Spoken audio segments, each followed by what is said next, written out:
এই সরকারের মানে অনেকগুলো জায়গাতে রাজনৈতিক উত্তরণের যে পথ তারা নিয়েছেন সেটাকে আমি এখনো ইতিবাচক মনে করি। আমরাই প্রস্তাব দিয়েছিলাম কমিশন গঠন করেন যাতে করে তারা সংস্কার প্রস্তাবটা হাজির করতে পারে। কিসের ভিত্তিতে আপনি আলোচনাটা করবেন? আপনার সংস্কারের কাজ হচ্ছে ফ্যাসিলিটেট করা। তো ফ্যাসিলিটেট করতে হলে তার তো কিছু একটা নিয়ে বসতে হবে। তখন এই কমিশনগুলো আপনাকে বিভিন্ন বিষয়ে স্পেসিফিক রিপোর্ট দিবে এবং এর মধ্যে কিছু টেকনিক্যাল কাজও আছে, গবেষণার কাজ আছে। তো এগুলো সামনে আসলে তখন আপনার আলাপ আলোচনাটা আরও ইফেক্টিভ হবে।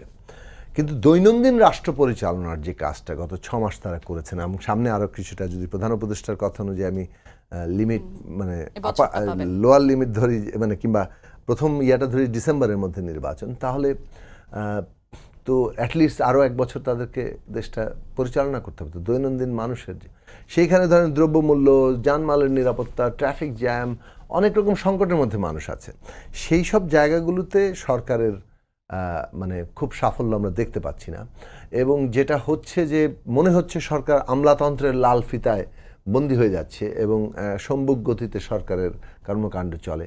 এমনকি সবচেয়ে দুঃখজনক ব্যাপার হচ্ছে যে মানে শিক্ষার্থীরা প্রাণ দিয়েছে তাদের আপনার কি বলে যে মানে শহীদদের পরিবারের দায়িত্ব নেওয়া, শহীদের তালিকা সম্পন্ন করা, তাদেরকে জাতীয় মর্যাদায় অধিষ্ঠিত করা এবং বিশেষভাবে আহতরা তাদের যে চিকিৎসা, তাদের জীবনের দায়িত্ব নেওয়া, এইটা খুব বিব্রতকর যখন আহতরা প্রধান উপদেষ্টার বাড়ির সামনে যে হাজির হয়।